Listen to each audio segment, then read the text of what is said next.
This is the Karma SC2, an all-electric hypercar which could go on sale in the next 2 years. And here's the CarWow top 10 things you need to know about it. This car has what's known as a skateboard design. So you have an aluminium chassis with all the wheels and everything attached, and the batteries attached to it. Then on top you have the body, and the body is made from forged carbon fibre. Now they've used forged carbon fibre because it just looks nicer than normal weave carbon fibre. The actual design of the car is really cool. It sort of reminds me of an Aston Martin Vantage, but a little bit better resolved. I like the fact that it's got cameras for the door mirrors and the images displayed on the driver's instrument binnacle. The back of the car looks really nice, a really good looking thing from the rear. And I like this feature as well, the doors. They are a standout feature. The idea being that electric cars, they don't have much presence when you roll up in them. There's no like V8 making a noise. So it's important for you to make a statement when you get out of it. And that's the idea behind these doors, which come out and then lift up. Also, because they're so large, there's room for some storage area just here like that. So that's the one for the passenger. The one for the driver's a little bit smaller, but apparently it's big enough to put your driving shoes in. So you can then just sit on the ledge there, put your driving shoes on and go for a drive. This is the SC2's propulsion system. So this is your battery pack, 120 kilowatt hours. So that's going to take probably about an hour to charge to 80% full from a 150 kilowatt charger. Also, you have 4 electric motors, 1 motor for each wheel, so you have true torque vectoring for maximum traction. And combined, these motors produce 1100 horsepower and 1700 Newton meters of torque. 0 to 60, 1.9 seconds, top speed of around 200 miles an hour, and it can do a range of 350 miles as long as you're not thraping it the whole time, obviously. A 200 mile an hour car needs some serious brakes. That's why this thing has Brembo carbon ceramics. Then there's a suspension which is hydraulic, so they can lift the car up or lower it down. The lift is going to be necessary actually, because you don't want to damage this front splitter while going over curbs. Karma have tried to give this car a real tailor-made feel. So it's basically carbon fibre and leather here on the inside. Very simple, very minimal. This carbon fibre structure here does add some rigidity to the chassis because it's bonded to it. The body panels and the interior trim panels match up when you shut the door, so it's all very seamless. The steering wheel is a weird oblong shape, and on it you have some buttons which work a little bit like a trackpad on an Apple computer. So the more you press them, the more they respond, and it'll actually click and vibrate as well, even though the panel doesn't actually move. And you use that to operate the digital display there, which can show all sorts of information, including track lap times for the track you're on. Now if you look up there, you might see there's a phone. That's because you use your phone for the rear view mirror. Obviously it hooks up to a camera that's mounted on the back. That's pretty unique. I have never seen that before.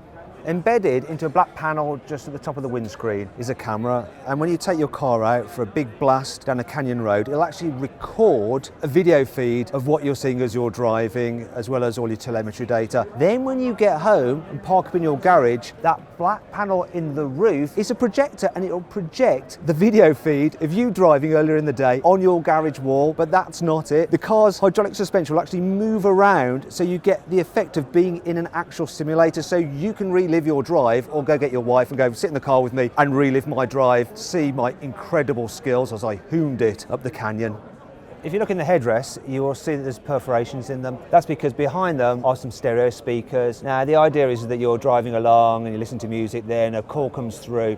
Your passenger doesn't want to listen to your call, so they can continue listening to music, whereas you can hear the call coming through your headrest speakers. Also, when you're going really, really quick and there's lots of road noise, the actual headrest has a microphone built into it as well, and then it can amplify your voice to your passenger, so you don't have to shout when you're going really, really quick. Also in these seats, it has biometrics built into it, so it can actually measure your heartbeat and stuff like that. And if you're stressed, it will operate the ventilation system to help chill you out. See that camera there? Now you might think it's for a 360-degree bird's eye view of the car to make it easy when parking. Actually, it's not. That is face recognition. So to get into the car, you just like look at it like that, and it should open the doors. Hopefully they've used face recognition from Apple and not Android, because the Android one isn't particularly secure. This SC2 is actually a prototype for now, but it's fully functioning, it drives, it can do all the figures that they say it can do, and they do hope to build it. So Karma reckons that they can put it into production by about 2021. Price, you're looking at over £1 million. What they'll also be doing is licensing some of the tech from this car to other companies, just the way that Rimac has done with the likes of Pininfarina with its Battista.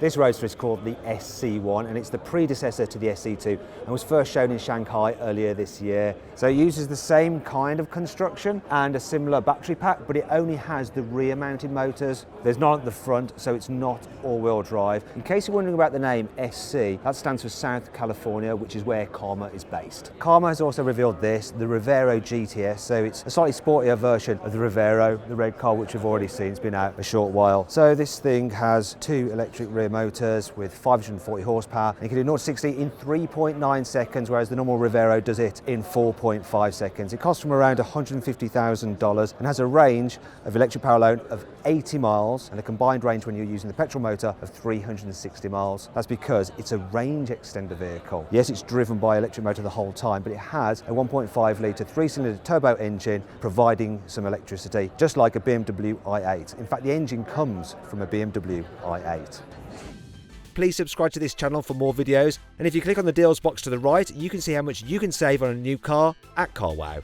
Or click on the video windows below to watch another of my videos.